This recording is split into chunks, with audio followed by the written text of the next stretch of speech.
May mga times na talagang, wow, grabe. Spoiler alert yung reading experience ko sa kanya, taas, and then biglang bumaba until bumulusok na lang siya. Hi everyone, it's me Isa and welcome back to my channel. In today's video, I'll be sharing with you all the books that I read in 2021.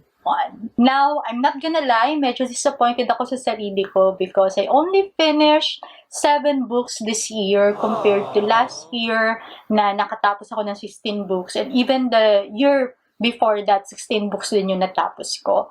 But I still thought of sharing with you kung ano yung mga nabasa kong libro, and I really hope that in this video, I get to share yung recommendations ko, a little snippets, or even spoiler about them with you guys, and whether they are worth recommending for you to read next year. So without further ado, let's begin. So, I arranged them based kung kailan ko sila natapos. So, I'll be starting with Little Fires Everywhere by Celeste nang. It talks about this neighborhood in Cleveland fiction book. Ang maganda sa libro na to and how Celeste nang did it is yung storytelling ng bawat character.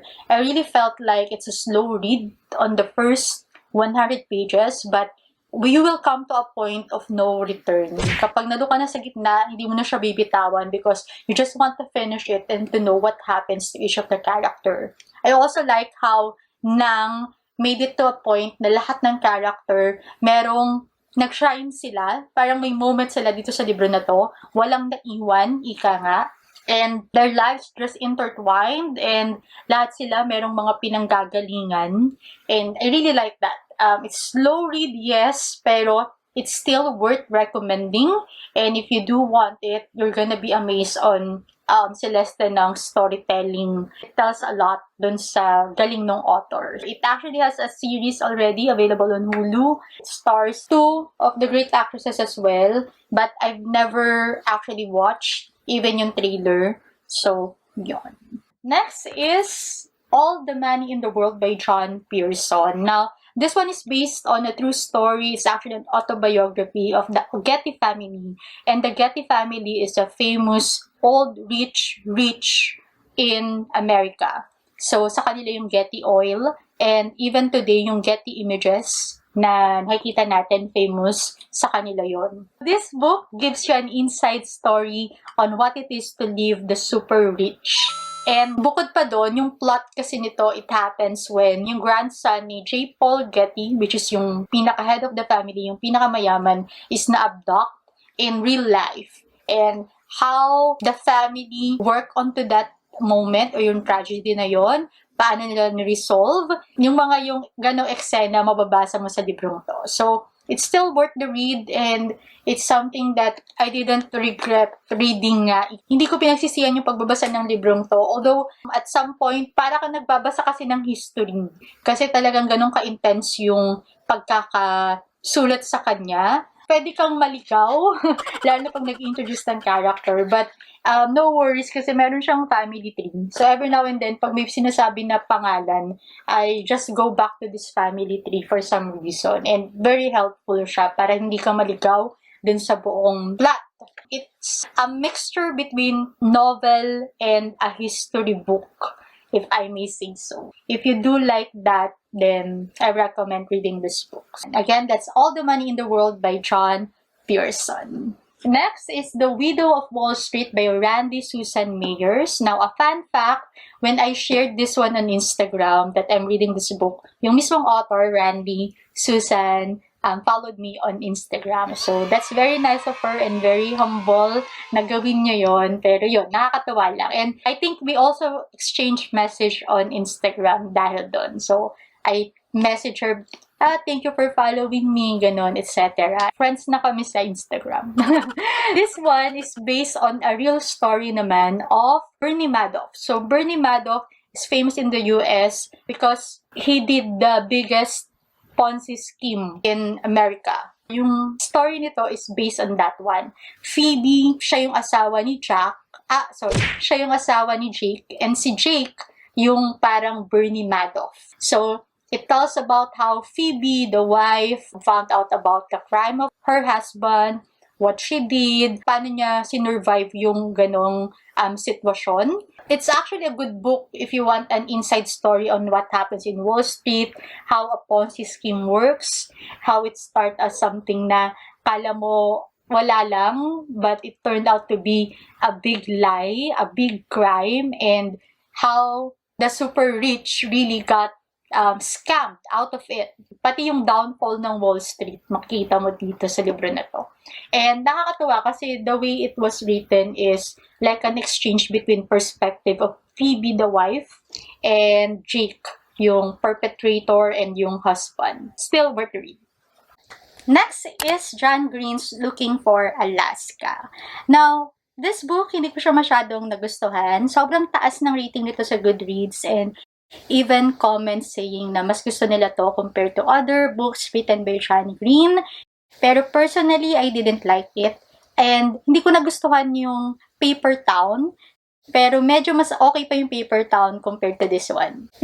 If I'm gonna rate lahat ng mga John Green books na nabasa ko, this will definitely be on the last spot for some reason. I just didn't like the plot, how the story was presented.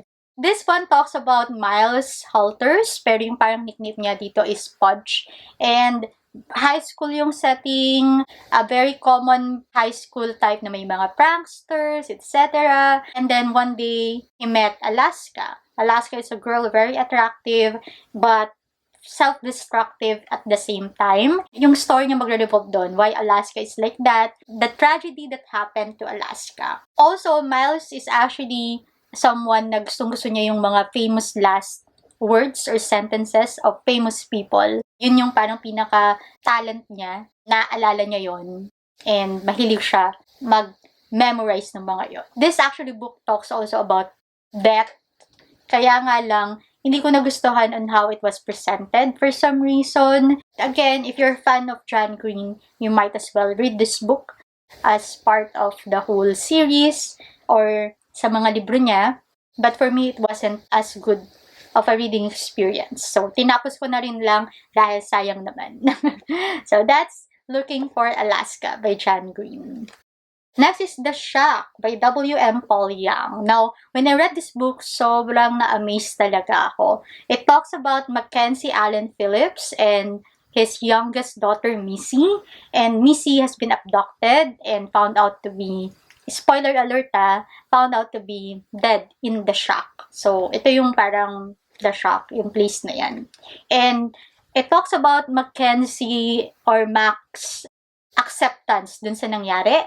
And it presented it in a perspective na sinulatan siya ni Papa. And Papa is God. So yung character ni God, Jesus, and the Holy Spirit was presented as real characters in the story.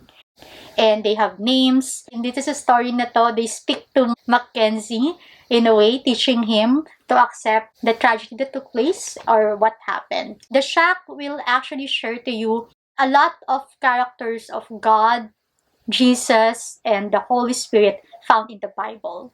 As you can see, I have a lot of highlights. Pag nag-highlight ako ng libro, it means really like that book. And meron talaga siyang mga sinabi dito na ang sarap ulit-ulitin.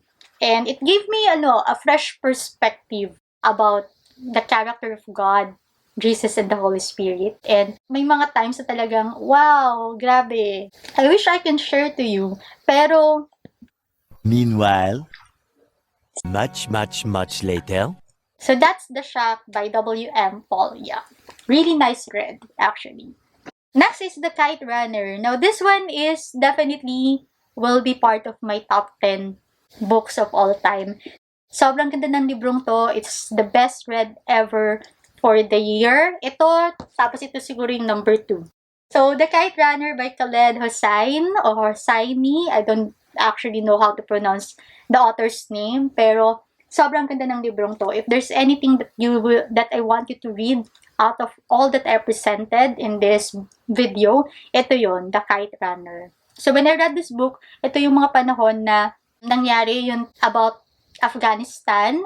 kung paano umalis yung US sa Afghanistan after 20 years and then the Taliban, nag-start ulit sila mamuno sa Afghanistan. Yun yung mga time na inimpisahan kong basahin yung libro to kasi I wanted to understand kahit papano, diba? To have like an inside view on what's happening. And this one, yung plot niya kasi, it happened ng umpisa pa lang yung gulo. Yung umpisa pa lang yung pamumuno ng Taliban sa Afghanistan, ganun siya nangyari. Parang 20 years before, yon. Ganun yung setup ng The Kite Runner. It talks about two characters, two best friends, and how with a single tragedy or single event, nag-intertwine yung buhay nila. It changed everything. Sobrang haunting, powerful, napaka-impactful ng story nito. It made me cry, it made me speechless. Sobrang worth the read. Last but not the least, for 2021 is November 9 by Colleen Hoover. Now, this book, sobrang tagal na to sa bookshelf ko, and it was actually a gift from my previous interns sa dati kong work. So, I got this 2016, tapos ngayon ko lang siya binasa 2021. Nakakatawa kasi this book is entitled November 9, and November 9 is my birthday. Now, I have a lot of expectations sa librong to kasi sa Goodreads, sobrang taas din nung kanyang rating. And this is actually the first Colleen Hoover book that I'll ever read. And I thought para siyang Me Before You na eksena. But hindi ko siya nagustuhan. I like the idea na yung chapters niya was presented in different November. So, for example, the 1st November, 2nd November, 3rd November, 4th November, etc. Pero, ang bilis masyado ng storya para sa akin. It's so fast-paced na parang wala nang nangyayaring reasonable, wala nang nangyayari na posibile. This is fiction, of course. Syempre, hindi naman makatotohanan talaga yung fiction. Pero kahit na you can still hold on to the story that it could possibly happen to you. Pero hindi. Sobrang para siyang pocketbook. Ganun yung ano ko sa kanya, yung impression ko sa kanya, para siyang pocketbook. Merong time na ang taas ng sabi ko, okay, gumaganda na siya. And I think it happened towards the end of 3rd November, if I'm not mistaken. Parang sabi ko, okay, sige, gumaganda na yung storya. This is it. Ito siguro yung dahilan ba't ang taas ng rating niya. Pero sumadsad ulit, parang binawi yung ganda. Sayang. But anyway, ganon. Parang, kumbaga, yung reading experience ko sa kanya, flat, taas, and then biglang bumaba until bumulusok na lang siya. Pero still, I'm gonna put this on my shelf kasi, again, sayang naman yung my title na November 9, diba? Which is my birthday. So, but if you're a Colleen Hoover fan, again, I'm sorry. Even if you're a John Green fan, tas gusto mo yung Looking for Alaska, I'm really sorry. That's just my opinion. Let me know what other Colleen Hoover book will you recommend. That's it for my video, everyone. Thank you so much for watching. I do hope you get something out of this. And please don't forget to subscribe to my channel and like this video. Bye!